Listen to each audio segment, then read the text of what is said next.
Assalamualaikum warahmatullahi wabarakatuh. Perkenalkan, nama saya Deli Rulia Wulandari dengan NIM C1 Channel 20031 R11 Akuntansi dengan mata kuliah Metodologi Penelitian. Pada kesempatan kali ini saya akan sedikit menjelaskan mengenai konsep dasar, tujuan, dan paradigma penelitian. Baiklah, langsung pada yaitu latar belakang. Istilah paradigma tergolong sangat jarang digunakan dalam percakapan yang kita lakukan sehari-hari. Meskipun begitu, kita tetap harus mengetahui makna atau arti kata paradigma yang sebenarnya. Sehingga ketika istilah ini digunakan, kita dapat mengetahui apa makna artinya. Istilah paradigma atau paradigm sebagai konsep pertama diperkenalkan oleh Thomas Kuhn dalam bukunya The Structure of Scientific Revolution. Paradigma merupakan terminologi kunci dalam model perkembangan ilmu pengetahuan yang diperkenalkan oleh Kuhn. Selanjutnya kembali dipopulerkan oleh Robert Friedrich.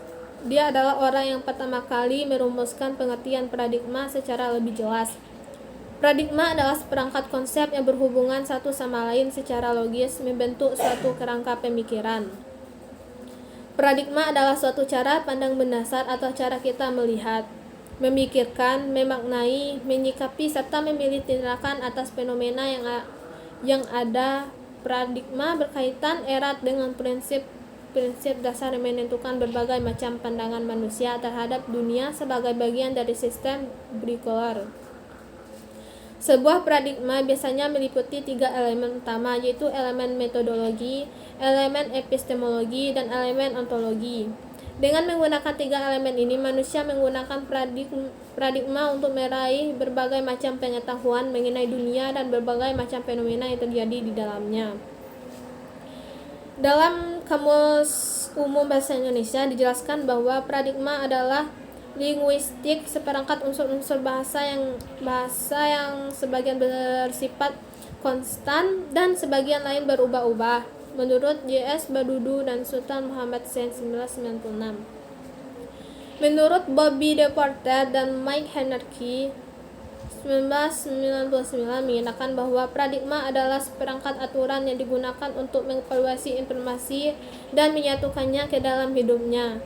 Setiap orang memiliki paradigma sendiri berdasarkan pada pengalaman hidupnya. Hidup dengan satu paradigma tertentu seperti melihat melalui satu jendela yang sama. Setiap kali melihat lewat jendela akan memperoleh pemandangan yang sama.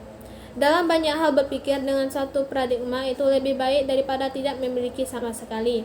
Tetapi juga dapat membatasi karena dapat menutupi peluang-peluang yang mungkin ada. Perubahan paradigma ibarat menemukan jendela baru. Membeli jendela baru, semua yang terlihat merupakan sesuatu yang baru atau hal-hal lama dapat dilihat dengan sudut pandang yang berbeda. Dengan paradigma baru, pola pikir menjadi lebih segar. Jadi akan lebih baik lagi bila dimiliki banyak paradigma, banyak jendela, banyak sudut pandang, banyak perspektif. Sesungguhnya di dalam bidang penelitian memang tidak ada satu paradigma pun yang diterima oleh semua peneliti pendidikan.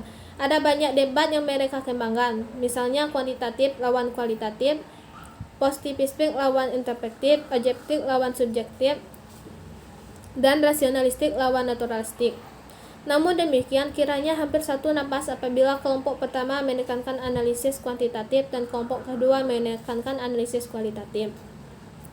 Hingga tahun 80-an, penelitian PIMPA seperti juga penelitian di bidang pendidikan yang lain sangat kental diwarnai oleh penelitian kuantitatif yang diadopsi dari penelitian psikologi.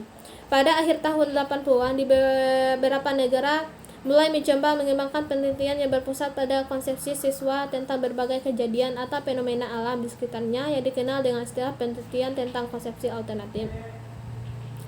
Kelompok ini menggunakan penelitian naturalistis yang dikembangkan oleh para antropolog dan sosiolog.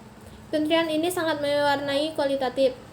Belakangan, di awal tahun 90-an, sekelompok peneliti bidang pendidikan MIPA mulai mengembangkan penelitian yang sering digunakan para aktivis LSM, yaitu penelitian yang memberdayakan subjek yang diteliti, penelitian partisipatif. Penelitian ini dalam lingkungan pendidikan dikenal sebagai penelitian tindakan. Berikut disajikan 3 paradigma penelitian, yaitu kuantitatif, kualitatif, dan pastipatif.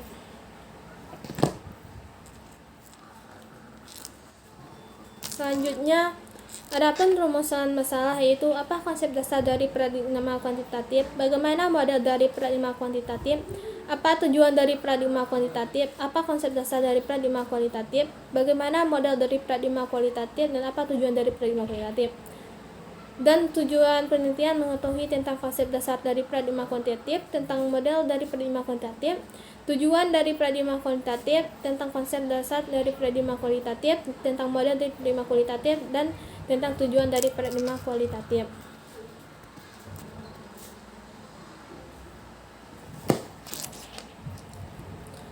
Selanjutnya, konsep dasar paradigma penelitian kualitatif. Penelitian kuantitatif dalam pendidikan diwarnai oleh paham positisme yang berkembang di negara-negara barat. Pandangan kelompok ini didasarkan pada anggapan bahwa mengetahui positif mampu menyelesaikan segalanya. Mereka berpendapat bahwa hanya dengan pengukuran yang seksama dengan percobaan-percobaan yang cermat, seperti dalam ilmu pengetahuan alam, ilmu pengetahuan dapat ditumbuh kembangkan. Philip C. Candy 1989. Sebenarnya banyak versi dari paham ini, tetapi ada sejumlah sifat yang mirip. Diantaranya adalah: 1. Komitmen pada sikap objektif dalam pencarian kebenaran ilmiah. 2. Keyakinan bahwa teori bersifat universal. 3. Generalisasi semacam hukum atau teori tidak terikat pada suatu konteks tertentu. 4. Keyakinan bahwa setiap kejadian peristiwa selalu memiliki penyebab. 5. Keyakinan bahwa antara kejadian dan penyebabnya dapat dipisahkan satu sama lain secara diskrit. 6. Pendapat bahwa variabel dapat diidentifikasi dan didefinisikan serta hubungan antar variabel dapat dirumuskan secara sistematis. Disebutkan John Heron tahun 1981 menyatakan bahwa penempatan peneliti di luar dari fenomena yang sedang dipelajari karena ada anggapan peneliti harus dapat menunjukkan kehendak yang bebas dan kreatif agar dapat menemukan pengetahuan baru, sedangkan fenomena yang dipelajari tunduk pada hukum sebab akibat yang harus ditemukan peneliti. Pada diagram 2.1 menunjukkan cara berpikir peneliti kuantitatif. Selanjutnya, model penelitian kuantitatif. Secara garis besar, model penelitian kuantitatif dapat digambarkan seperti diagram 2.2 Sutrisno tahun 1990. Peneliti melihat suatu realitas, suatu fenomena, masalah penelitian muncul saat mengamati realitas ini. Selanjutnya, peneliti melakukan proses atomisasi masalah, yaitu memilah-milah variabel-variabel yang ada. Kemudian dilakukan penelusuran literatur lanjutan yang lebih intensif dan terarah untuk menyusun suatu kerangka konsepsional yang menunjukkan hubungan antar variabel. Proses ini disebut konseptualisasi. Berdasarkan kerangka konsepsional ini diturunkanlah satu atau beberapa hipotesis. Agar hipotesis dapat diuji kebenarannya, maka didefinisikan konsepsional masing-masing variabel dioperasionalkan. Proses ini disebut operasionalisasi berdasarkan pada definisi operasional tersebut. Disusun seperangkat instrumen, alat pengumpul data bagi setiap variabel. Data diambil dari sampel yang dianggap mewakili populasi. Peneliti kuantitatif beranggapan bahwa pembaca utama laporannya adalah komunitas ilmiah, sehingga ditekankan reliabilitas, validitas, dan replikabilitas yang standar. Karena itu digunakan prosedur yang sistematis untuk menganalisis dan serta dilakukan triangulasi dengan berbagai metode serta berbagai perspektif.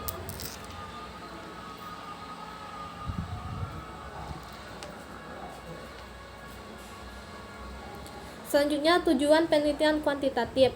Penelitian kualitatif tak bergelut pada angka tetapi aksara. Penelitian kualitatif berfokus pada teori dan pengembangan teori yang didapat di lapangan. Tujuan penelitian kualitatif adalah untuk menemukan makna secara komprehensif, tak sekedar makna, tetapi makna yang didapat dari pemikiran kritis peneliti. Tujuan penelitian ini tak hanya menyamakan hasil dengan teori, melainkan menunjukkan keganjalan atau ketidakberesan dari subjek dan objek penelitian sesuai arahan teori. Mengetahui tujuan penelitian kualitatif akan sangat memudahkan proses penelitian. Keberhasilan penelitian bisa dinilai dari hal ini. Semakin dalam, semakin kritis, dan semakin detail informasi yang didapat, maka semakin berhasil penelitiannya. Pada penelitian ini, objek yang banyak tak diperlukan. Penelitian hanya perlu berfokus pada kekritisan pemikiran.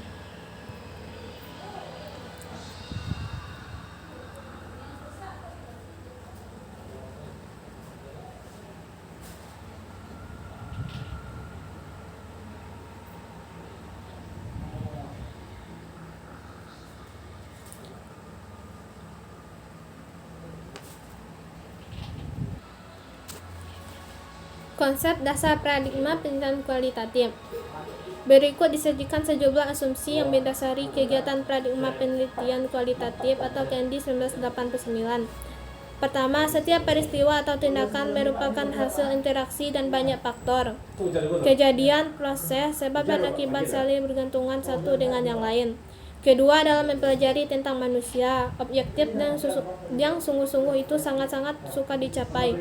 Karena makna suatu kejadian atau peristiwa tergantung pada pengalaman masing-masing orang termasuk si peneliti sendiri. Ketiga, tujuan dari pencarian kebenaran dalam ilmu-ilmu sosial, termasuk pendidikan, adalah memahami orang per orang secara unik, bukan menemukan hukum yang umum yang dianggap berlaku untuk semua orang. Keempat, karena dunia secara keseluruhan terdiri atas kenyataan baik yang dapat diungkapkan maupun yang tidak, maka lebih baik dipelajari secara keseluruhan daripada dipotong-potong menjadi variabel-variabel bebas dan variabel-variabel terikat. Kelima, pencarian kebenaran yang berkaitan dengan manusia, tidak bebas nilai, dan nilai-nilai yang dibawa peneliti akan berpengaruh pada kerangka berpikir yang dipergunakan dalam penelitiannya.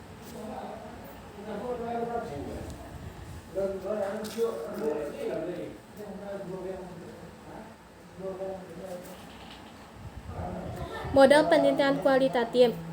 Secara garis besar, model penelitian kualitatif disajikan dalam diagram 2.4. Inti dari aktivitas penelitian kualitatif adalah menyusun groundwork of theory.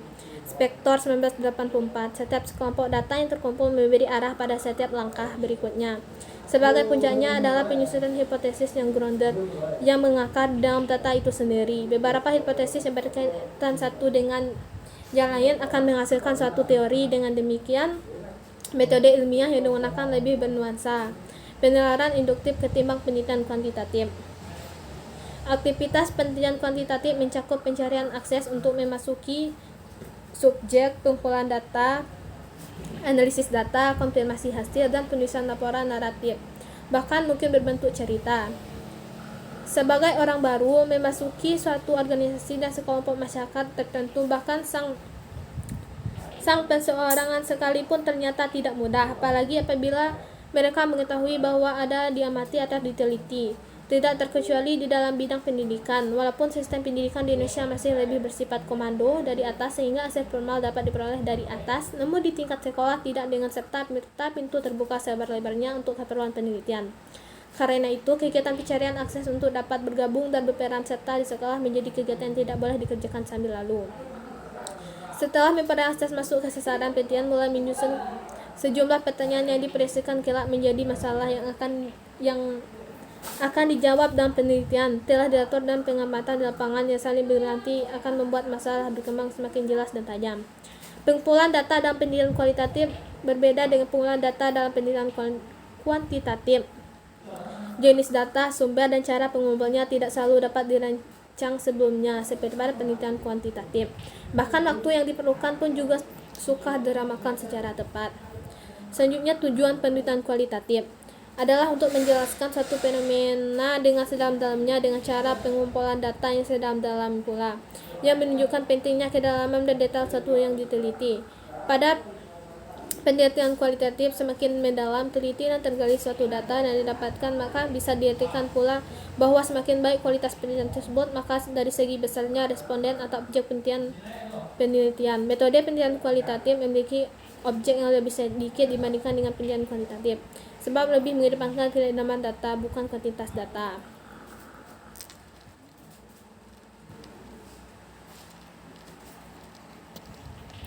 Dan dapat disimpulkan bahwa kritik pertama muncul karena penelitian dengan paradigma ini masih pendatang baru dalam dunia penelitian, maka belum banyak pakarnya. Karena itu metodologinya masih kurang terbentuk.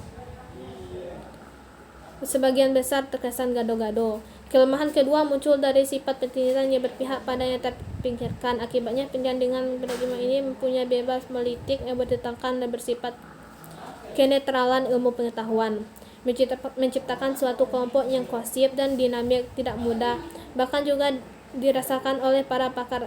Karena itu, penelitian ini akan menjadi sangat sukar bagi sebagian orang.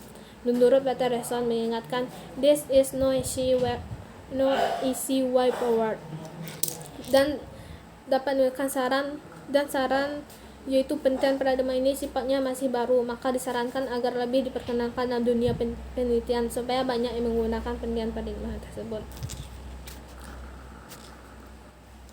Baiklah, itulah hasil dari penjelasan mengenai konsep, dasar, tujuan, dan paradigma penelitian. Jika lebih dan kurang saya mohon maaf. Wabillahi taufiq wal hidayah. Wassalamualaikum warahmatullahi wabarakatuh.